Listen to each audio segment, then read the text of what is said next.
would like to now welcome Chief Todd LeDuc, Brian Frieders, and Sarah Jahnke to the stage. If you three could put your video on and unmute yourself, we will get started with the first event. So I'm going to pin a few of you here, adding. I like to call this the add pin. Great. Wait 1 second.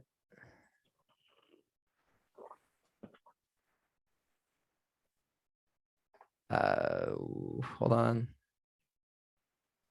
Okay, perfect.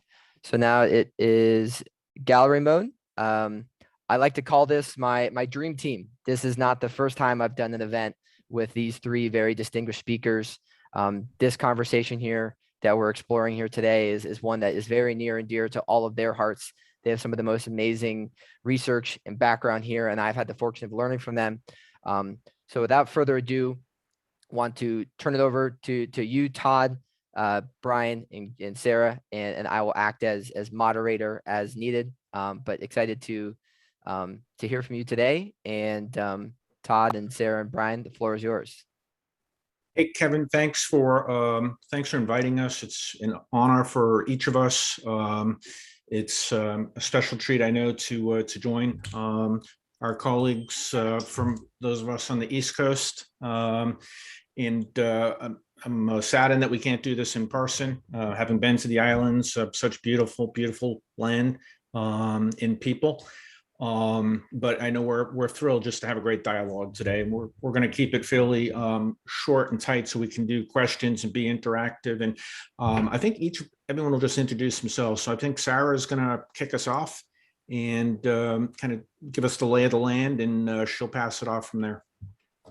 Yeah. Hi, I'm Sarah Jahnke. I'm the director of the Center for Fire Rescue and EMS Health Research.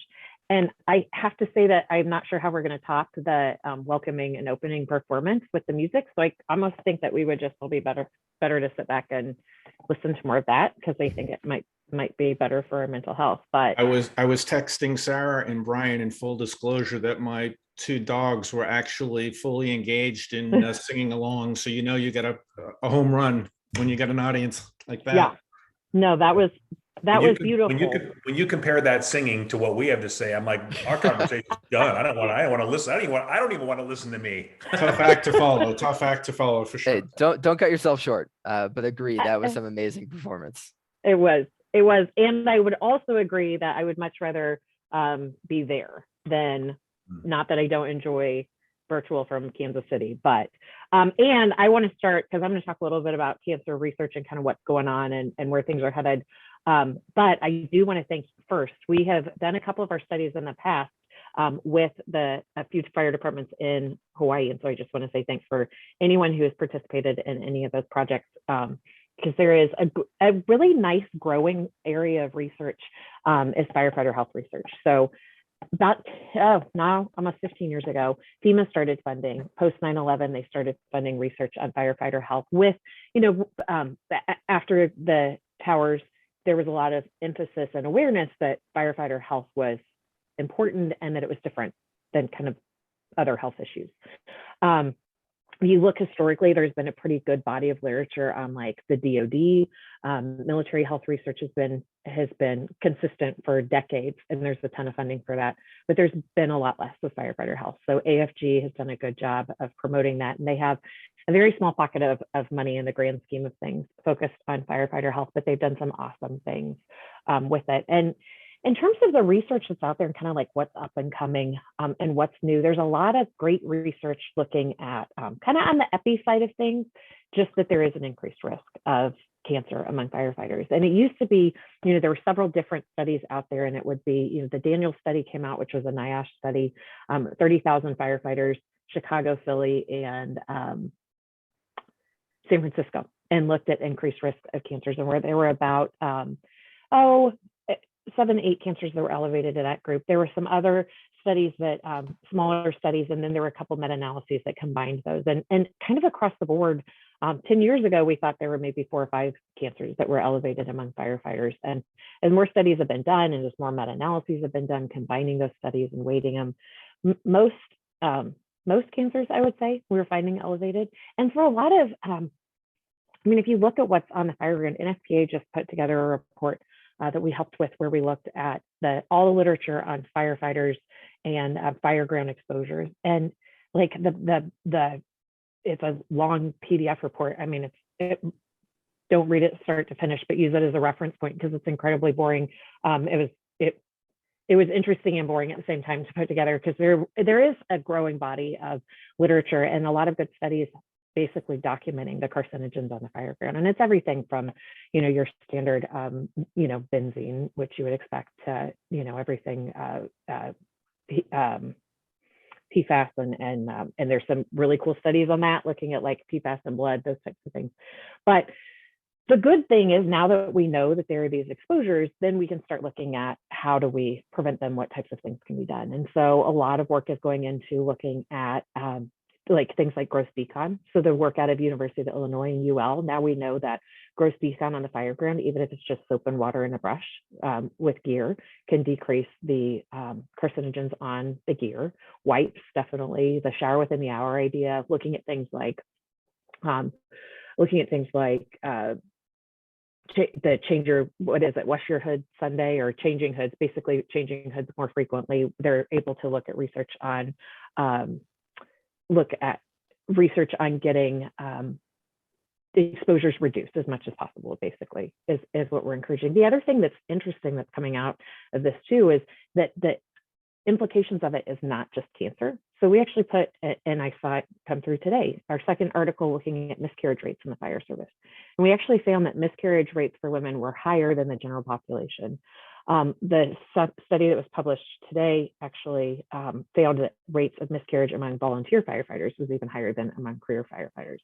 So I think we also need to, while I think cancer is an important topic to talk about, I think it's also important to realize that a lot of these health challenges that are the result of everything from the carcinogens on the fireground to the implications of things like shift work, and then just kind of the day-to-day exposures and lifestyle factors that go into that, really do put firefighters at risk. I mean, I think what we've been able to do is quantify what we all knew ahead of time, which is that firefighting is really bad for your health, kind of across the board. But it also puts some emphasis and weight on the importance of prevention, the importance of department prevention programs and wellness programs, and why that's even more important for the fire service than it is for, say, the scientists sitting at their desks all day. We did publish a study looking at the departments that had implemented a wellness program, and I can tell you, for those who are not sure if there's an important buy-in for, is there a payoff for wellness programs? And this actually came out of data that we did with Todd's study back when he was at Broward. You actually do see a difference at the crew and individual level if departments have wellness programs. So it definitely has an impact. It has an impact on everything from just kind of the culture of the department to the day-to-day lifestyle behaviors. So research that's up and coming. There are a couple of big things on the horizon. Some exposure studies are still ongoing, but some of the cool things that are up next, basically, there's a cohort study right now that's looking at enrolling 10,000 firefighters, drawing bloods, doing surveys, and we're looking prospectively over 30 years. So it's kind of a big lift to get this data together, especially since we're getting funding a couple of years at a time. But we'll be able to tell a lot more about firefighter health and what's causing these cancers, and who gets it and who doesn't, and why certain people get it. And we're collecting exposure data with them as they go and tracking it. So that's one big thing on the horizon. But another big thing, and I want everyone, I want the fire service to be very excited about this, is the National Firefighter Registry from NIOSH will be launched next year. And looking at what that will mean, that we want enrolled in that career firefighters, volunteer firefighters. It originally sounded like it was just going to be a registry of people who had cancer. But the idea behind it now is actually not to just focus on that, but a firefighter registry where they can, again, track people prospectively. It won't have the blood draw piece, but to really be able to look at who's developing these cancers, where are we seeing regional trends so we can kind of trace back for prevention efforts? That's one that I would love to get everyone who's listening to this to be kind of advocates for this as we move forward, because we're really going to need a lot of buy-in. There's some discussion in terms of how are we going to collect this information and how are we going to get people excited to buy into it, because we need it to be a large enough sample. One of the challenging pieces of it is we're going to track people with death certificates. So we will need some identifying information from people. So getting people to value this as something worthy of their time and energy to put in, and to feel safe enough sharing their information, I think is going to be really key.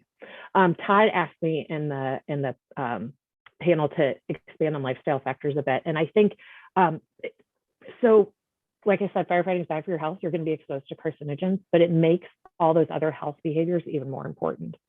So in one example, I think is one of the key that we're starting to look more into, and I hear more conversation about, is sleep.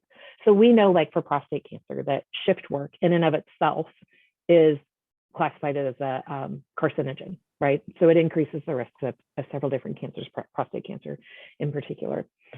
It's one of those things, like, you're not ever going to have no emergencies in the middle of the night. So someone's going to have to get up for that. So it's not like we're going to do away with shift work, but it makes controlling the sleep that you can get when you can get it all that more important. So things like that, looking at things like, we know that there are high rates of overweight and obesity in the fire service. Again, I think for a lot of occupationally relevant reasons. I think it's harder to be healthy as a firefighter than it is the general population, partly because of the interrupted sleep.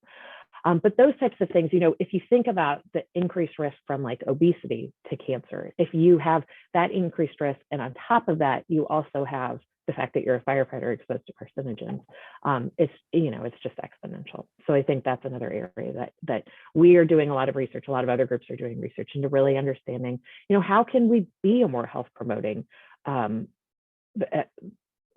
occupation. And when you get, like, if you look at smoking rates in the fire service, generally nationally trend is lower than general population, even lower than the military. Like, fire service has one of the lowest smoking rates of any group, which is amazing. And if you look at how that was done, which we did some qualitative research to go back and look at that. We looked at, and what we found is that it was a lot of like really positive peer support and peer pressure on that.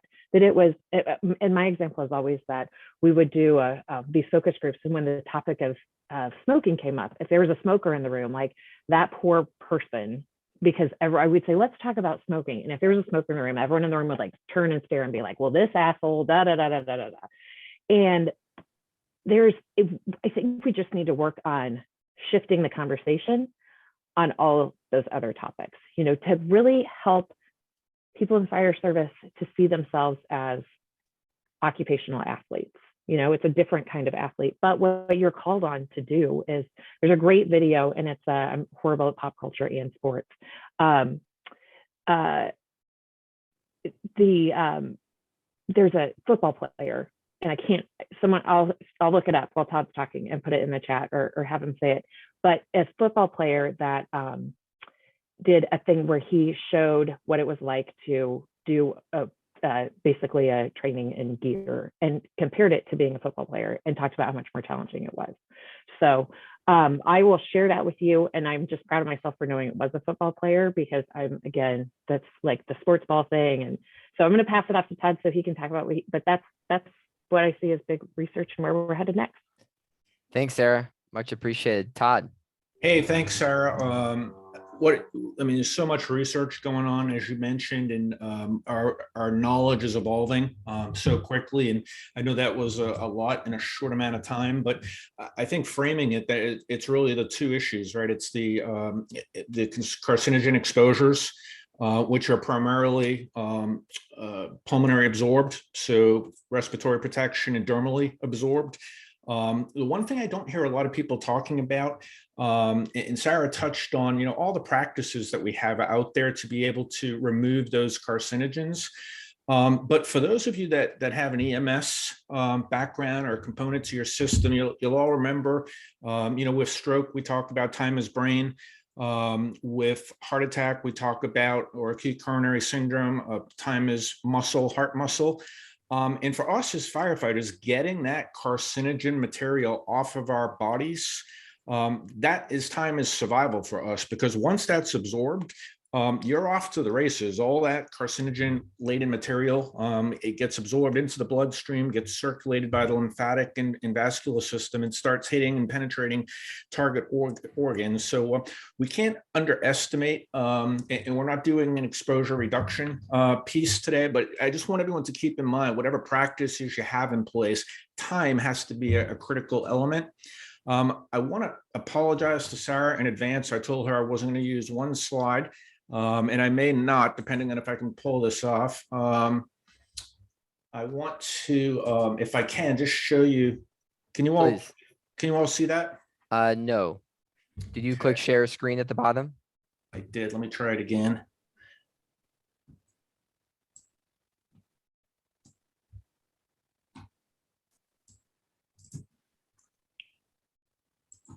Bear with me. As you can tell, I'm not a technical guru. I have trouble operating my iPhone. I'm usually a Control-Alt-Delete, pull out the plug tech solution guy, so I understand. Yeah, no worries. And if I can't get it up, I'm going to stay true to my word to Sarah. How about that? Can you see that? No, we can't. So did you click the share screen at the bottom? And I did. I've got multiple screens. I think that's the issue. It's if you want in the back end, Todd, if you want to just email it to me. I think I did, Kevin. I'm looking at the email now and it's blank. Okay. While he's looking for that, I did find it, and it's JJ Watt. Gatorade did a little series with him, and I'll put a link in so you can watch it. But I think it's a great example of, I think it's really easy to think in terms of being in the fire service and like, yeah, it's challenging, but it's really cool to see it where compared to someone who's, you know, a professional athlete. So I would highly encourage you. I'll post the link here, but JJ Watt, you can just Google it too, and it probably watch it in the amount of time it's going to take Todd to figure out how to share a screen. For sure, for sure. I'm still working on my iPhone upgrade and how to work that. Todd, I don't think they use Blackberries in Hawaii, so you may want to just. I know these Florida folks. I'm telling you. Kevin, I sent it to you. If you can pull it up, great. If not, you know, so I think what in listening to, you know, Sarah's presentation, what we know both on the carcinogen effects as well as the lifestyle factors that are associated with a higher rate of cancer. Obviously, the key is we want to prevent it. But we also know that, like many things in life, oftentimes we can't get to 0% perfection. And that's true in many cases of health risk reduction. So a key portion of addressing fire service cancer is early detection. And I know, you know, Brian actually, when I heard him speak at the Firefighter Cancer Symposium back in February down here in Florida, made a comment that our medical surveillance and physical exams were failing us. And I want to kind of, it struck a chord with me because in both my department and now is in my role with LifeScan Wellness Centers that does about 50,000 annual physicals. One of the keys that we know is that if you find a cancer, whether it's lifestyle or occupational exposure, that survival rate is drastically improved. The four cancers that, you know, are used as examples, prostate, breast, colon, and bladder have upwards of between 95 and 100% survival. If they're in fact identified in the primary site of origin, meaning that it's still in the incipient stage, it's in the target organ, but it hasn't left and spread beyond that into the lymphatic system and beyond. What each of those four cancers, and just using those as examples, but if you think about it, it's true of almost, there we are. God love Kevin is my technology guru. Everyone see those? Yep. So, you know, what I was trying to explain in a picture says 1,000 words. If cancer spreads beyond the primary site of origin, so that's termed in medical terminology, stage 2, stage 3, or stage 4 being, you know, well spread, metastasized throughout the body. Look at 5-year survival rates. They literally drop off the cliff.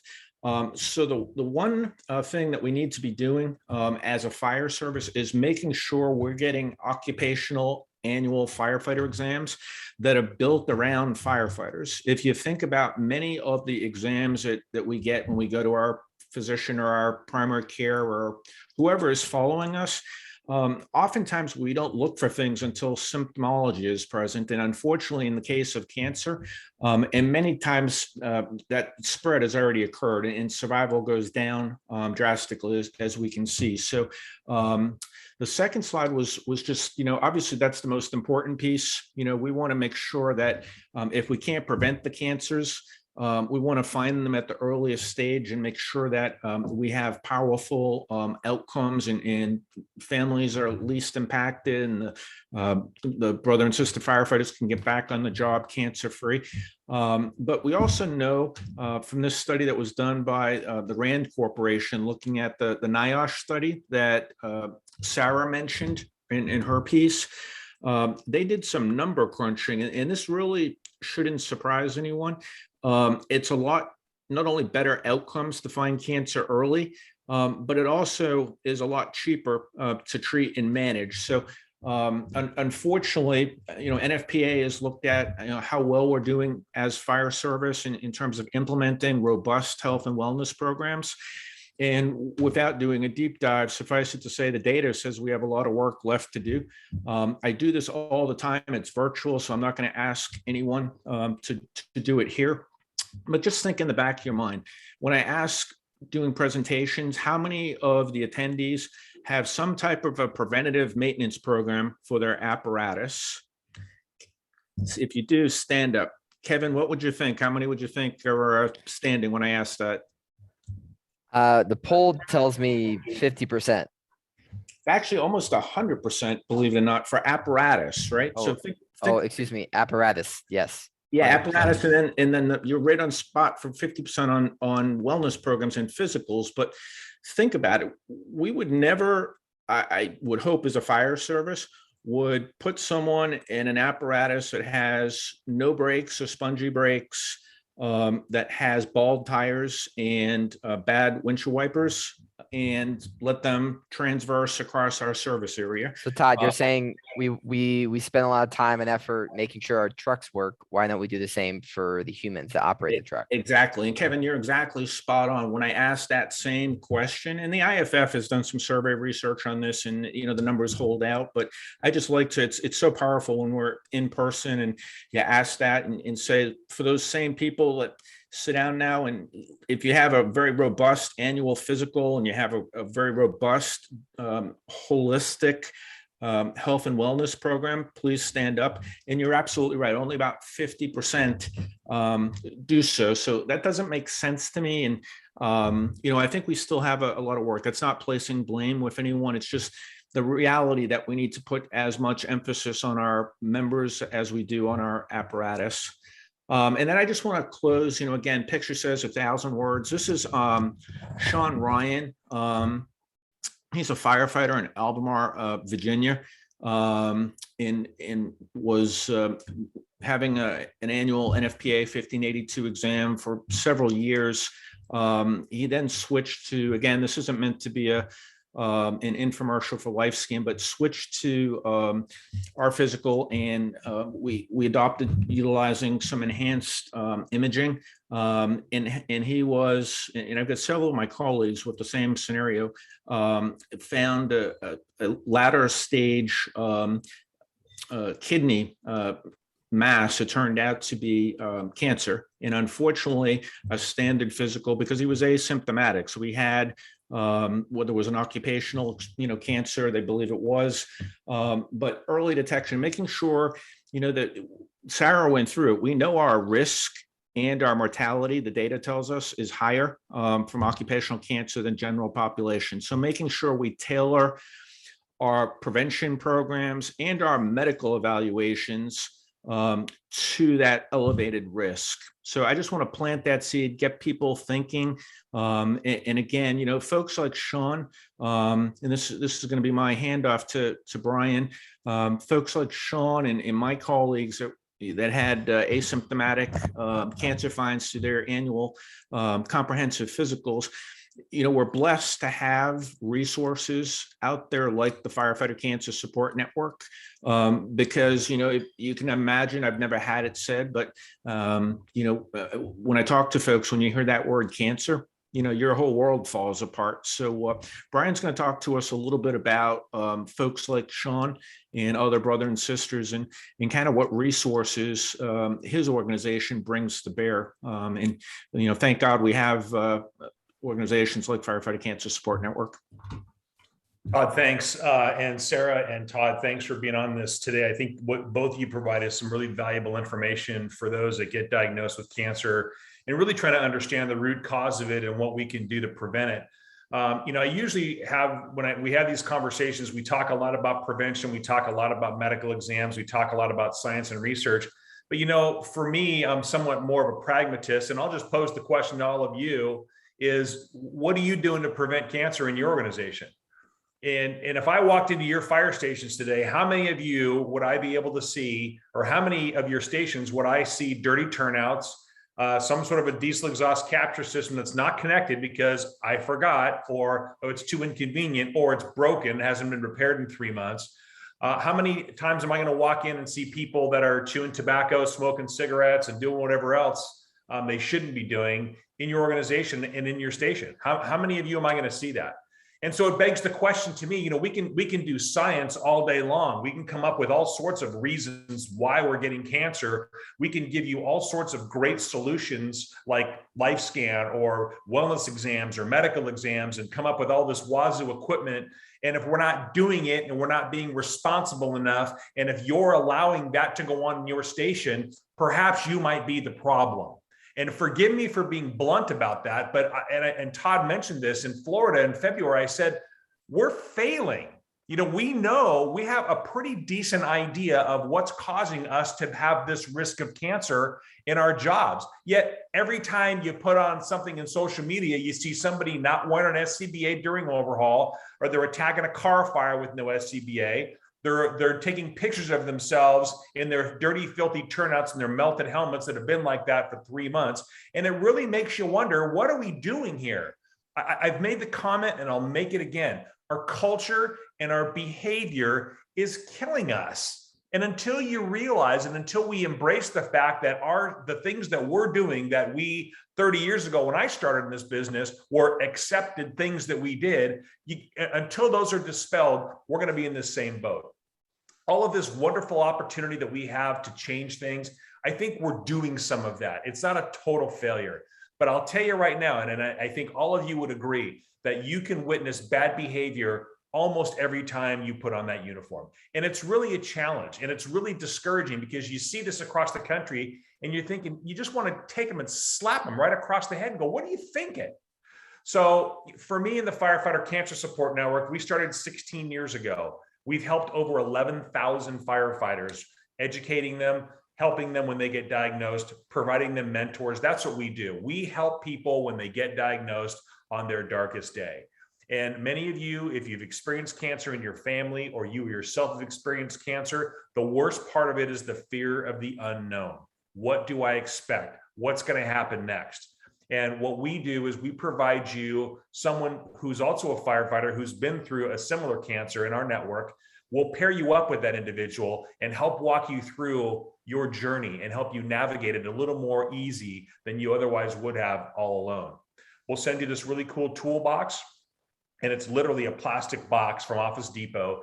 And inside of that are things to keep yourself organized, file folders to keep your lab tests and your all of your x-ray results, your scanning results.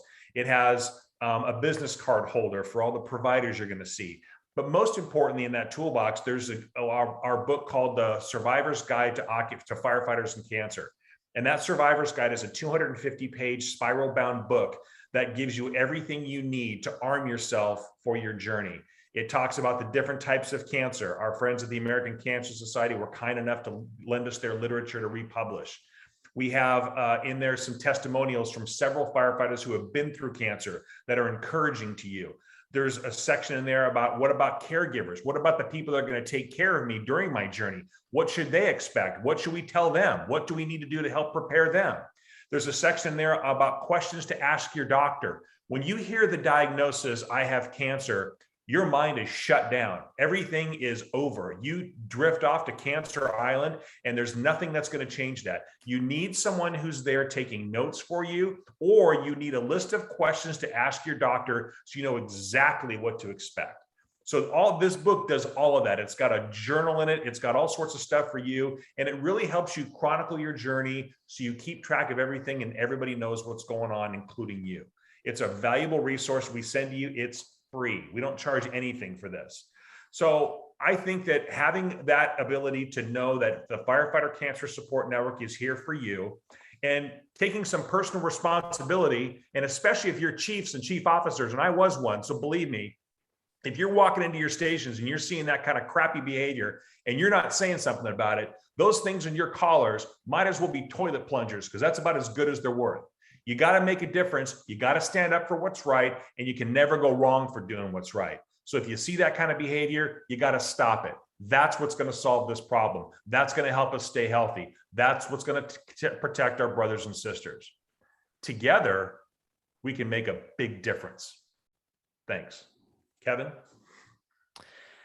Brian, thank you. Really powerful. And one quote that you said that really stuck out to me is, we give you the resources, but you don't use them. It's your fault. And that's something that I think about a lot in regards to the whole mindset of where we hear the phrase death by 1,000 cuts. And maybe in some regards that's true. But in my mindset, when I hear health and wellness and cancer issues in the fire service, I look at it on the flip side is it's opportunity of 1,000 little small things. Like, I don't think it's necessarily rocket science of what we're talking about, what the challenges are. So from all of you, what are some of those one of 1,000 little simple things? Like, I know sometimes a whole institutional program takes some time. It should be hard, but either way, from an individual firefighter perspective, what are 1, 2, 3 tangible things that they may not be thinking about that they could do today and tomorrow moving forward to better prevent cancer and make sure that they are healthy for the long term? Let me comment on that. I'll give you 11. I'll give you 11 right now that you can change tomorrow. In fact, you can change them today. And it's on our 2013 white paper. There's 11 recommendations, and every organization in the fire service has bastardized it and made it their own. And that's great. But wear your SCBA during overhaul. Take a shower within the hour after a fire. Clean your equipment and apparatus. Wear sunscreen, especially in Hawaii. I mean, sunscreen's a big issue. Wear sunscreen, prevent melanoma. Get your medical exams. Take advantage of your medical screening exams. Pay attention to what you're doing. Use the diesel exhaust capture systems. I mean, don't change your clothes, for crying out loud. I mean, we have to tell people, yeah, you should probably change your dirty soot-filled uniform after a fire. Really? We have to tell you that? So there's a whole list of 11 recommendations that we made back in 2013 that still apply today that you can change today, not tomorrow, not next month. It doesn't require a wholesale change out. It can happen today. Sarah, Todd, did you want to add on any other small tangible things that can be done? You know, go ahead, Sarah. I was going to say, I agree with Preacher Frieders. Can I get an amen? No, I agree with that. I do think the other side of it, though, is those other health behaviors. I think we can't underestimate the role that those play. I mean, everything from nutrition, what you're eating, the fitness, the sleep, alcohol use. Where you see increased risk for several cancers is 3.5 drinks when you're drinking alcohol at a time.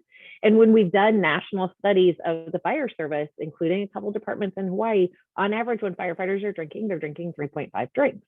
So I think paying attention to those types of things, and I think it's less sexy and less exciting than the other stuff, but it's so important to realize that because you are at this increased risk, you're not going to have a fire that doesn't have carcinogens. Like, that's just not a thing. Not even wildland fires are carcinogen free. So that's not a thing. It makes all those other things that you do have an ability to control that much more important. Yeah, Kevin, I want to add too, and I did write down from preacher Frieders, Reverend Frieders, Thank you. Reverend Frieders. the toilet My bad. plunges, the toilet plunges, and I couldn't agree more. As a chief officer, it's not always the most comfortable thing, but when you accept that responsibility, with it comes that onus of leadership and holding people accountable for their own good. But listen, I would add many of the practices that we've discussed today, and Brian just covered 11 ones. Many of them don't cost a penny or very little. But at the same time, there's a tremendous resource. In fact, it just opened up out there. The assistance to firefighter grants. I think there's a little extra pot of money from COVID. There's about $420 million allocated to be used for, amongst other things. One of the highest priorities is health and safety initiatives. Yet, unfortunately, if you talk to the folks at FEMA, they'll tell you that less than 5%, typically only 3% of the requests have anything to do for health and wellness programs. So that's a tremendous resource. It's open now to, I think it's December 17th, that your departments can look at and tap into to help jumpstart areas of your program, whether that's both on the carcinogen reduction side. Annual comprehensive physicals can be paid for with that money. Some of the lifestyle training. Think about it. How much training did any of us receive in recruit school on lifestyle factors being correlated to cancer? And so you can pay for education and advocacy with those monies as well. So just want to put that plug in. It's a shame that more departments don't take up the health and wellness flag for those monies, because that's what it's there for. Thanks, Todd. And I appreciate some questions coming in. Thanks, Robert, with the question, and Jay within the chat. There's a question from Jay that is asking, how do we utilize or benefit from the cancer presumptive laws? So one thing with presumptive laws, and I don't know specifically about Hawaii, but I would give a big plug for make sure that people are tracking their exposures, because when I work on cancer cases where people are trying to get coverage, one of the big things they need to do, and how do you track exposures? So there are a couple different apps that are out there. MIFirE is one that I think is fantastic. It's IPSDI has that one. It's a great app, and it's just you track what fires you've been on. Now, do we know which fire links to that? No, but every case I've been on, you have to have that. So I think that that's important. Another thing though is health behaviors in terms of like, and I know this because I've just been doing a couple of cases where people are fighting for coverage, and they do look at, the insurance companies are going to do everything they can to not pay out on those. And so if they can dig into, well, this person was at high risk because they were a smoker, or this person's at high risk because they binge drank on every off day, they will use that against you. So that comes back to the, I don't want to like beat my own drum, but I'm talking and Todd's not, so I'm going to do that. it really is, that is one area where it comes in. Another thing that I'm just going to show, I'm going to put in the chat, Brian and I are working with the Tech Together, which is a great group. They have a whole, and we're doing trainings both virtually and some in person, where it's basically a 3-step to tech, so paying attention to the early signs and symptoms of cancer and how to talk to physicians about it. So I think that's another thing. One thing with the exposure app tracker that Sarah mentioned, the NIFORS, that's free. So it's a no-brainer just to download, and you just have to get accustomed to, documenting everything, because so many of the presumptions are going to require at least that you make an effort and show that you have exposure. Todd, super quick, just walk me through. Okay, I download an app, then I do what day to day, and then what do I do with the data that's created? Actually, you'd have to download the app for me, as you know. Yeah, I could do that. But the intent is basically a virtual log for each individual that's confidential to that individual.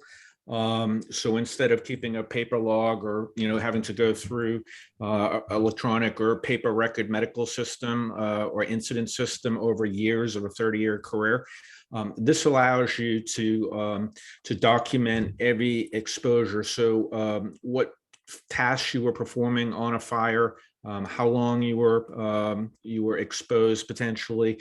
And in addition to that, there's other modules. So a behavioral health component. So if you have potential traumatic exposures, there's work being done on an injury tracking app as well as COVID exposure. So, that the presumption, while it's a great benefit and we've fought very hard to get it, we need to educate our providers to do their part, just to make sure that we've got our I's dotted and our T's crossed when, God forbid, we need those benefits. I don't want to be the pessimist here, but I will say this: there was a case in California where there was because California has a very robust presumption law, and there was some real smart attorney that decided to look into whether or not this individual who was making a cancer claim really had a legitimate cancer claim. So that smart attorney went and followed this firefighter around and noticed him smoking cigars in the back of the fire station with other firefighters, chewing tobacco, and doing all sorts of other really high risk things. And guess what? His claim was denied. And so again, the importance of being responsible and taking some personal responsibility in this is huge. Kevin, I want to talk about, there's a question in the chat that I think is really important. I want to get, and it's the question is whether or not there's some degree of mistrust of science as a respect with cancer prevention, similar to what it was with COVID. And I just want to say, and I'll say it because she's on the call, Sarah Jahnke is a leading firefighter researcher. She has been a friend of the fire service since day one and is really one of our go-to people across the world as it relates to firefighter research, because she has a true cultural competency related to firefighters. She understands what we do. She understands the implications of our outside environment and how that impacts our job. So one of the things that really bothers me from an organizational standpoint is there's a lot of folks that capitalize on the cancer epidemic in the fire service. You've seen all the way from bikes to saunas to dogs to whatever other nonsense people are saying we should use to prevent cancer, none of which is scientifically backed up. So what I appreciate about Sarah and this group and the group that we associate ourselves with and what we publish is relevant, validated, peer-reviewed science that is legitimate and appropriate to the fire service. There's lots of science about lots of stuff, but Sarah and I and a group of others are actually putting together something called Science to the Station, which means we're going to take and combine all the relevant, the valid science, the stuff that we want to know about that's relevant to what we do, that's legit. And we're going to start broadcasting that to the fire stations and to the fire service and filter out all the crap and the gratuitous stuff that people are just trying to make money off of. We really believe that there's some good work being done. Jeff Burgess at University of Arizona, a lot of stuff being done at MD Anderson and Johns Hopkins and all over and other places. We want to combine that good information and bring that to you. And that's where you get legitimacy. That's where you get confidence. That's where, you have firefighters that are advocating for the legitimate science that's going to make a big difference in what we do to keep us safe.